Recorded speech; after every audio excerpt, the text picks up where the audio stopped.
in the last module, we had been looking at distance measures. Now, as we had seen, distance measures primarily depend on the type of variable that we are looking at. In the last module again, we discussed primarily the distances which are concerned with numerical variables. As opposed to what we will be doing today, we will be looking at distances which are for variables which are categorical by nature. Now, in numerical cases, it's easy to calculate distances because we have numerical values and we can look at the differences between these numerical values to measure a distance. For instance, if you look at the city block or the Euclidean distance, we take the difference between each element in the vector and either take the absolute value of them or the square of these values. However, this is not possible when we are looking at categorical variables because we don't have a numeric value in this case and we just have the frequency in each of these categories. So let us look at the categorical variables and the distance measures defined on them. Let us look at distances for categorical data. For categorical variables, it is easier to define similarity rather than dissimilarity. What is meant by similarity is whether the two individuals are of the same type with relation to a particular category. Now, usually similarity measures has almost similar properties as dissimilarity measures. So, this needs to satisfy the condition that CRS should be between 0 and 1. Also, CRR, that is the similarity between an individual and his own self, should be equal to 1. Thirdly, CRS can only be equal to 1 if R is equal to S.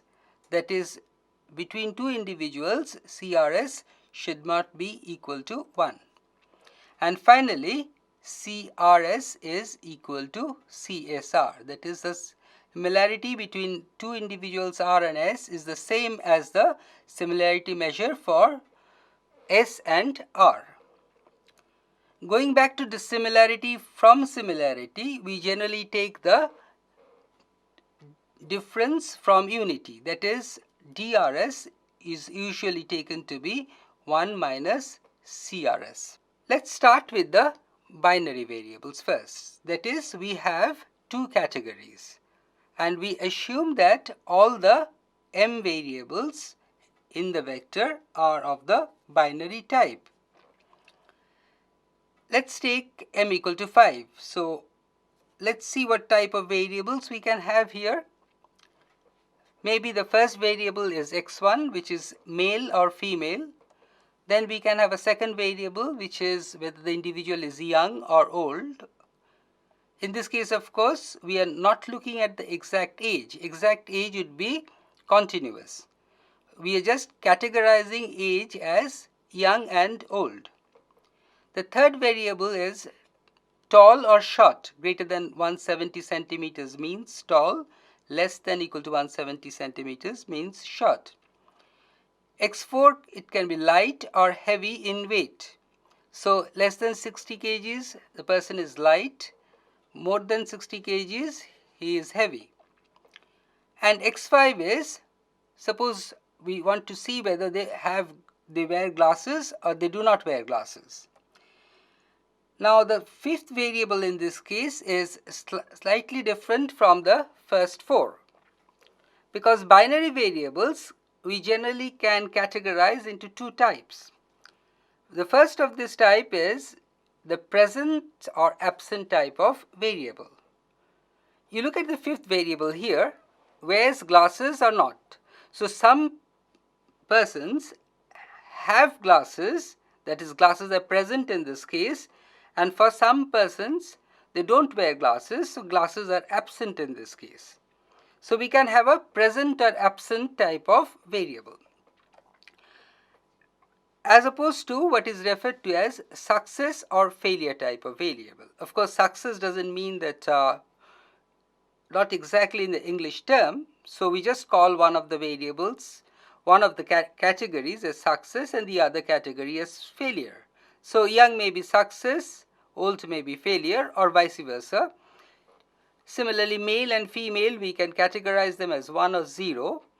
So in this case, of course, it's not like presence or absence. It's more of one of this characteristic or the other of the characteristic. Now, whenever we have this binary type of variables, the first thing that we always do is to draw what is referred to as a contingency table. So we form a table of the form, we have individual R in one side and individual S on the other side, and we have these two categories 1 and 0 on one side and 1 and 0 on the other side. So if we are looking at 1 1, this 1 1 cell corresponds with individual R having characteristic 1, individual S having characteristic 1, and suppose of the M characteristics there are A such characteristics in which both R and S have 1. Again, among the M characteristics, R has 1 and S has 0 in B of such characteristics. R has 0 and S has 1 in C of these characteristics, where both R and S have 0 have D such variables. So the sum of all this A plus B plus C plus D should come out to be M, and we also have what is referred to as the marginal totals. So how many individuals, how many characteristics equal to 1 does R have? It is A plus B, and R has 0 type of characteristics for C plus D of the variables. Similarly, for S, we have characteristic 1 in A plus C of the cases and characteristic 0 in B plus D cases. Now, given this table, it's obvious that A and B matches for A if we have 1 1 or 0 0. It's a wrong match if it's 1 0 or 0 1. So primarily the measures are based on this sort of matching. Now again, there are three types of measures that we can look at. The first of these are the Jacob's coefficient is given by CRS is equal to A by A plus B plus C.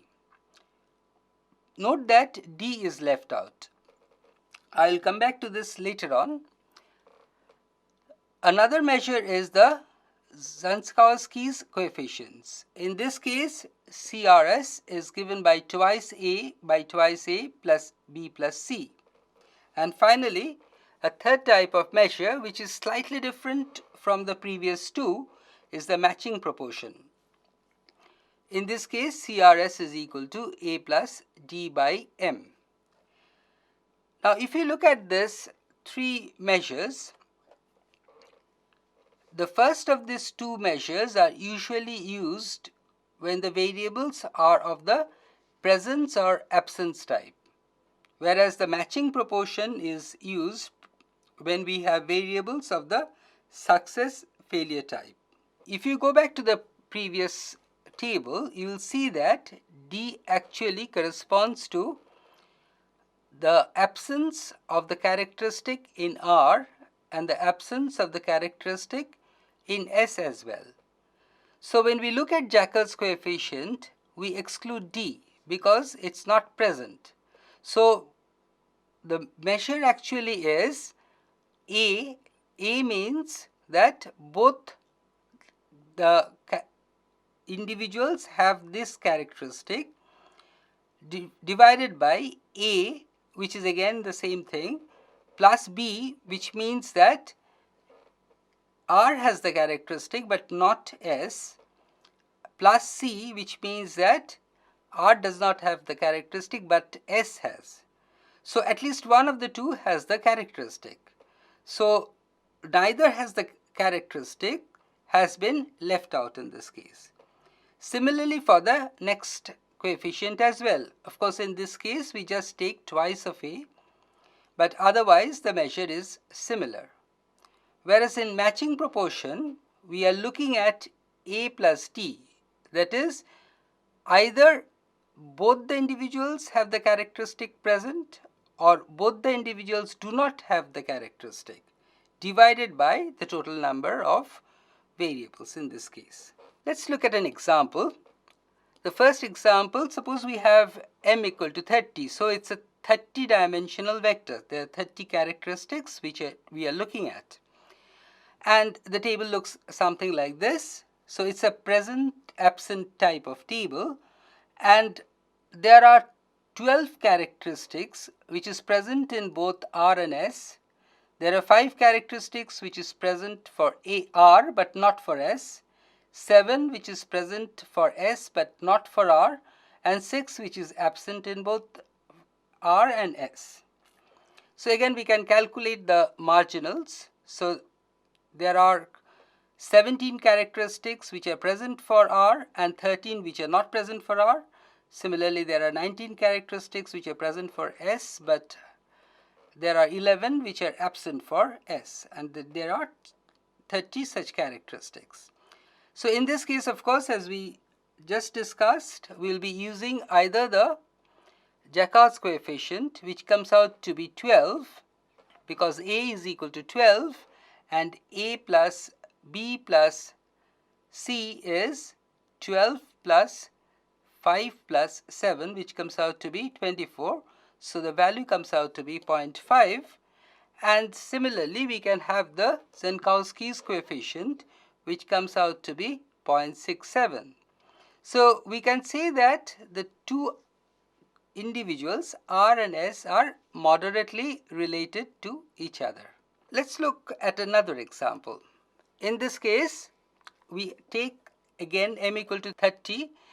We have the same table here, but instead of presence or absent, we are looking at variables which are of the success failure type. Again, the same sort of table, but in this case, you see the interpretation is slightly different. So in 12 of the cases, both R and S have a success. In 5 of the cases, R has a success but S has a failure. In 7 of the cases, S has a success but R has a failure, and in 6 of the cases, R and S both have failures. So in this case, you can see that R and S matches in two cells. One is both have a success and the other is both have a failure. So in this case, instead of the previous two measures, we look at the matching proportion measure, which gives us A plus D, which is numerator 18, and this is divided by the total number of characteristics, which is 30, and this gives us 0.6, which means again they are moderately closely similar. Next, we go on to the multi-category variables. Now for multi-category variables, there is very little that we can do. In this case, we have variables like color. Color can be of different types. It's not two categories. It's not only red and blue or red and not red. It's red, blue, green, yellow. You can add on as many as you feel like here. It can be regions like north, south, east, west, maybe central, northeast, etc. It can be education, undergraduate, graduate, postgraduates, maybe school level, etc. And now in this case, if we look at two individuals, we can only think of matches. That is, whether these two individuals are exactly match in the sense that they belong to the same category or they do not belong to the same category. If you are looking at, for instance, region, whether a person comes from the north, another person can come from the north or may not come from the north. So if he comes from the north, the second person, then he matches with the first person, otherwise he does not match. So suppose R and S have k matches among the m variables we are looking at. Then a very simple measure of similarity would be k by m. This is the only possible measure that we generally think of in terms of multi-category variables. However, the problem is, given m characteristics, very often what happens is that some of these characteristics are continuous by nature, some of the characteristics are binary by nature, and some of the characteristics are multi-category. So what we need to do is, we need to find a way of combining all these sort of distance measures into a single omnibus measure. This is given by what is referred to as Gauss composite measure. Now, the Gauss composite measure assumes that out of the m variables, suppose m1 of them are continuous, m2 of the variables are binary, and we are assuming that it's presence or absence type of variables. M3 of the variables are multi-category. Of course, m1 plus m2 plus m3 should sum up to m. So, m1 of the total number of variables is continuous. We have m2 binary and m3 multi-category variables. And then the Gauss composite measure is given by this formula here. Now, this looks a little difficult to comprehend at a first glance, but let's have a look at this. If you look at the numerator, the first part of the numerator, which is summation j equal to 1 to m, 1 minus xrj minus xsj divided absolute value of that divided by rj. Now remember, xrj minus xsj modulus by rj is a continuous distance measure that we have already looked into. So we take, this was a distance measure which was for dissimilar variables, dissimilar measure. So we take 1 minus of that to get a similarity measure. And this we sum over all the variables which are continuous by nature, that is m1. And correspondingly we have a m1 in the denominator. Then the second term in the numerator is a. And again you have a second term in the denominator which is m2 minus d. Mind you, m2 minus d is actually, from the binary table, it's a plus b plus c. So it's a similar type of measure. So it's sort of a by a plus b plus c, now integrated with the m1 measures as for the continuous variables as well. Okay. And finally we have k, which are the number of similarities in the multi-category variables, and for this we take also have a component in the denominator which is m3. So it's k by m3, which was a multi-category measure, and that has been integrated into this formula to give us a omnibus measure. Today we have discussed measures for distances for primarily categorical variables. We started with the binary variables and we looked at what is referred to as a 2 by 2 contingency table and tried to define distance based on this. Later we shifted to the multi-category variables and found out how we can define distances again for this type of variables. However, in most problems, as we saw finally, there would be vectors consisting of all types of variables. Some of them would be continuous, some of them would be binary, and some of them would be multi-category. We have also seen how to get an omnibus measure for this type of vectors.